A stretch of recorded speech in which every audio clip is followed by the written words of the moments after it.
No início de 2015, um psiquiatra, o psiquiatra da minha mãe, olhou para mim, virou para mim e falou assim: doutora, a sua mãe tá ótima, agora você. Naquela época eu cuidava da minha mãe, eu ainda exercia de forma plena a advocacia, eu exercia a advocacia por 25 anos. E havia ali, por volta de 5 anos, que eu já estava cuidando da minha mãe, sendo cuidadora e curadora da minha mãe. E então o psiquiatra dela um dia me faz essa consideração. Me chamou, perguntou se podia conversar um pouco comigo, disse: olha, sua mãe está ótima, mas eu preciso dizer que se você não pisar no freio, você pode ficar pior do que ela. Minha mãe tinha algumas questões de depressão e questões de demência decorrentes dessa depressão. Aliás, eu não sabia até então que a depressão pode levar à demência. A partir daí, naquele momento, do alto da minha condição de advogada, né, achando que eu dava conta de tudo, disse: ok, muito obrigada, né? E disse: imagina, eu dou conta de tudo, não é assim? Que muitas das vezes fazemos nas situações difíceis, vamos em frente achando que damos conta de tudo. E o que aconteceu foi que na sequência eu comecei a realmente falhar. O meu biológico começou a falhar. Eu comecei a ter apagões de memória, eu comecei a falhar no meu trabalho, inclusive a perder prazo. Como advogado, isso é o fim. Né? Então eu realmente disse: bom, aquele psiquiatra tem razão e eu vou precisar pisar no freio. Nesse momento eu me afastei de tudo e passei a ficar só com a minha mãe. A ideia era cuidar de mim e dela, mas se você já cuidou de alguém, você sabe que a gente passa a cuidar da pessoa e acaba esquecendo de cuidar de si mesmo. Bom, nessa situação eu me afastei, e aí foram mais 5 anos que eu passei apenas cuidando da minha mãe. Passei adiante todos os meus processos. Eu também tinha uma empresa de prestação de serviço para construção civil, isso se foi, saí da sociedade, enfim, e larguei a minha vida. Na verdade, eu me abandonei. Você já teve alguma situação na sua vida em que você, percebendo ou não, você se abandonou e aí as coisas foram embolando e você, um tempo depois, se viu completamente perdido e cheio de problema? Isso aconteceu comigo. Minha mãe viveu ainda por mais 5 anos depois dessa situação do meu burnout. Eu tive um burnout. E quando ela faleceu, eu estava com 50 anos. Pensei: meu Deus, eu preciso voltar para o mercado de trabalho. Já havia 5 anos que eu estava afastada. E eu tinha uma paixão absurda pela advocacia, pelo direito como um todo, na verdade pela ideia da justiça, de colaborar com as pessoas na busca de um equilíbrio, de uma justiça. E eu não percebi, mas nesse período de 10 anos, que foi o período em que eu cuidei da minha mãe, os 5 primeiros ainda advogando e depois só cuidando dela, aconteceu uma transição de carreira que só depois eu reconheci, porque eu passei a me envolver e querer entender o que ela estava acontecendo com ela, os processos dela, por que ela se comportava do jeito que ela se comportava. E nisso comecei a estudar algumas coisas, comecei a me interessar pela área da saúde mental. Quando minha mãe faleceu, eu fiquei perdida, né? E lembro até hoje, minha filha um dia chegou para mim e disse: mãe, talvez você precise voltar a ir no médico, talvez tomar um remédio. E aí eu dei um passo para trás e disse assim: eu não quero me anestesiar mais. Eu não quero ficar tomando remédio para ficar zen. Eu acompanhei a minha mãe, eu vi como é que funcionavam algumas coisas e eu não queria mais apenas tomar um remedinho para ficar achando que estava tudo bem, e aí a vida vai passando e você fica sem saber exatamente o que fazer, sem um propósito definido. A vida vai passando por você, né? Escapa das suas mãos.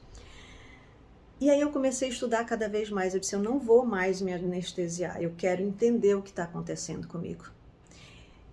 nessa situação, então, ali por volta de 2019, quando a minha mãe faleceu, eu comecei a estudar insanamente matérias, disciplinas, ciências como física quântica, neurociência, epigenética e as leis da biologia. E aí eu passei, cada vez que eu estudava, cada dia que eu aprofundava o conhecimento nesses assuntos, eu ficava mais deslumbrada. E aquela sensação de luto mesmo, de estar mal, aquilo foi sendo compensado por uma nova paixão, que era a paixão pelo deslumbre de um novo conhecimento, de entender como eu funcionava, como o ser humano funcionava. E aí eu passei a ter uma outra perspectiva da vida, porque enquanto você está direcionado para um trabalho, para uma profissão, é natural que você estude, que você leia, que você se envolva cada vez mais com aquela profissão. Então eu só lia questões de direito, jurisprudência, doutrina, tudo voltado para o direito. Quando eu me afastei, eu comecei a ver um pouquinho mais amplo, então comecei a ver um pouco de política, na verdade desde dentro da militância da advocacia, quero dizer, do exercício da advocacia, você já percebe um grau de política muito grande, mas quando você entra com aquele ideal de fazer justiça, de colaborar com a justiça e enfim, você vai levando. Mas quando eu me afastei, eu vi isso de uma forma mais feia, para dizer pouco, para não dizer, a gente não entrar num assunto que não faz parte aqui da ideia. E quando eu comecei a estudar cada vez mais as áreas das ciências voltadas para o conhecimento do ser humano, para o conhecimento da saúde física e mental, o autoconhecimento também, isso na verdade está junto, aquilo me deu um deslumbre, eu comecei a entender como e por que eu agia, eu pensava e eu sentia da forma que eu agia, da forma que eu pensava e da forma que eu sentia. E aqueles assuntos que eu estava estudando me davam informações de que tudo partia de mim. A minha saúde, a minha realidade era eu que estava construindo. Como assim? Essa realidade não era a que eu queria. Como assim eu estou construindo isso? Por que ela é assim? E aí a física quântica vem e mostra de forma clara que realmente o universo é um processo relacional. E mesmo que a gente, a princípio, não entenda, mesmo que a gente estranhe profundamente essa realidade, essa proposição, quando você começa a olhar de um outro ponto de vista, com uma outra lente, a lente da ciência, da física quântica, da epigenética, da neurociência, você começa a casar essas informações e é impressionante a forma como você passa a ver o mundo. Você começa a ter um senso de liberdade, você começa a fazer justiça por você e você começa, o que é incrível, a cuidar da sua saúde de uma forma muito mais eficiente. Então aquele trio, saúde, justiça e liberdade, que sempre foram os assuntos que me impulsionaram na vida, eu agora estava tendo um conhecimento que iria além, era uma ferramenta nova que me munia de uma possibilidade de levar saúde, justiça e liberdade para as pessoas sem precisar do sistema judiciário. Uau, que delícia!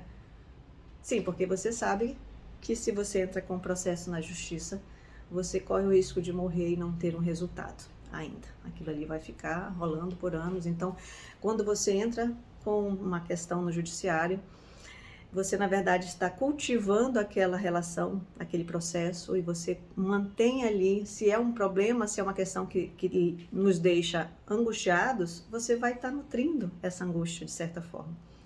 O ideal é você resolver, é você entender o porquê você se envolveu naquele problema.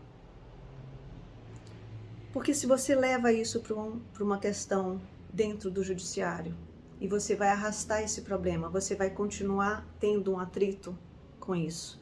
Você, na verdade, não está resolvendo, você está levando esse problema adiante, esperando que alguém resolva uma questão que é da sua vida, que você é que sabe daquilo, que você é que tem que entender o porquê que você se envolveu com essa situação.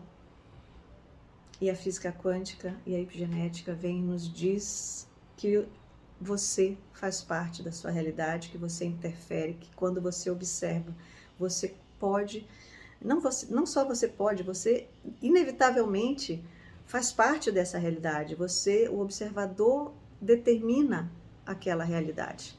Então, de que forma você está olhando para a sua vida, para os seus problemas? De que forma você está entendendo a sua participação naquela relação? Seja a relação de trabalho, seja a sua relação pessoal. Como melhorar isso? Com esses conhecimentos, você melhora não só as suas relações, mas é possível você melhorar a sua condição de saúde. Sim, é possível você, entendendo quem você é, como você funciona, é possível que você melhore a sua própria saúde. É possível que você regule, que você consiga um equilíbrio emocional, e as emoções são nossos reguladores.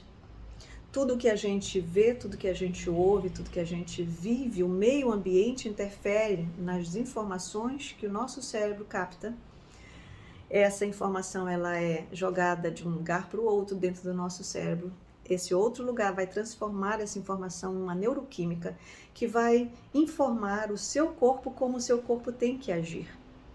Então, se você entende esse processo, que faz parte de saúde mental, de entender um pouco de saúde, de como você funciona, autoconhecimento, você começa a ter a possibilidade de controle, de regular a si mesmo. Você começa a ser mais justo com você na escolha das situações que você vai se envolver, você começa a cuidar melhor da sua saúde. E isso te dá mais liberdade. Saúde, justiça e liberdade. Esse tripé podem mudar a sua vida, pode mudar a relação em que você se encontra de trabalho ou uma relação pessoal com a sua família.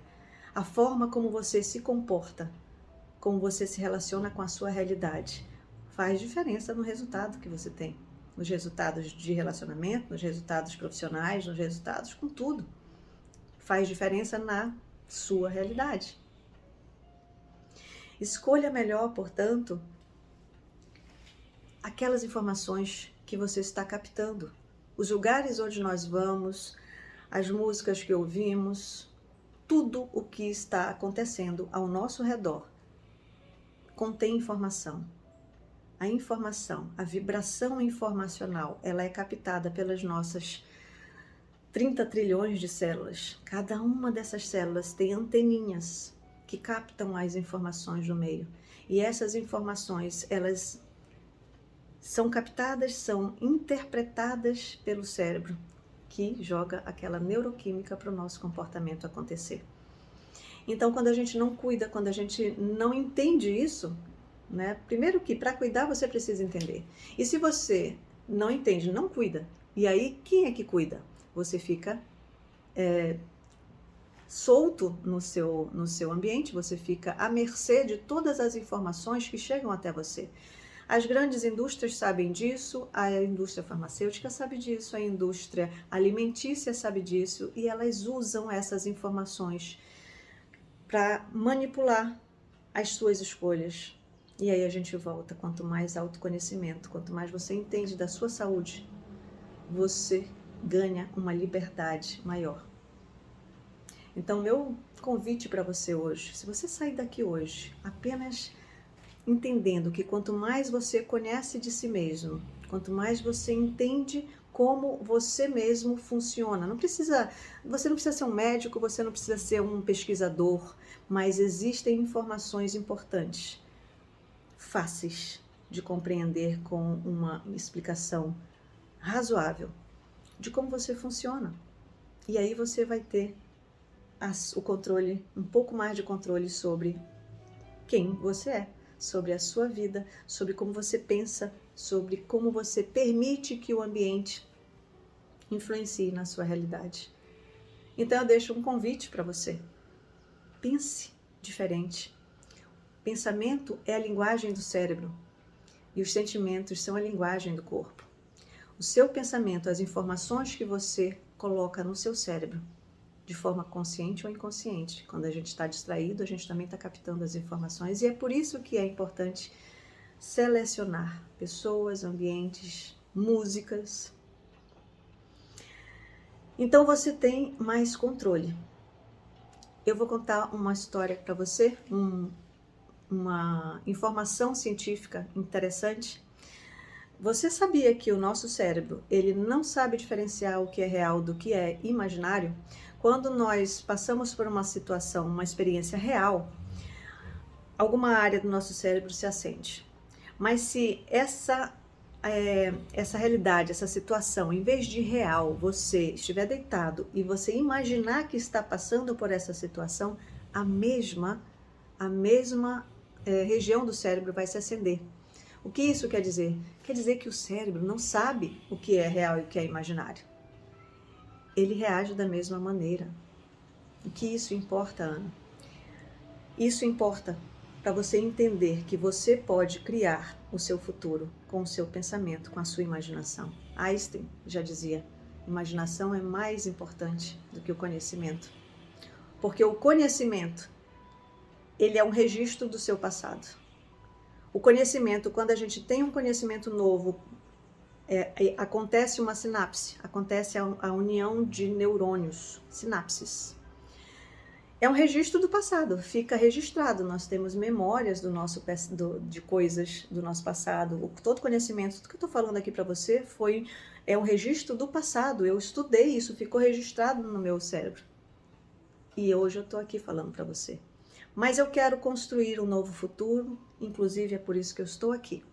Porque eu quero levar essa mensagem para muito mais pessoas. Eu quero ser um speaker Brasil. Eu quero levar essa mensagem em grandes palestras para grandes públicos, para que a gente consiga, através dessa informação, construir uma nova sociedade, uma nova forma de interagir, dependendo menos dos sistemas, seja do judiciário, seja do sistema que envolve as indústrias, seja mais você, seja mais humano. A nossa máquina biológica é incrível e pode fazer coisas incríveis. Acredite em você. Muito obrigada.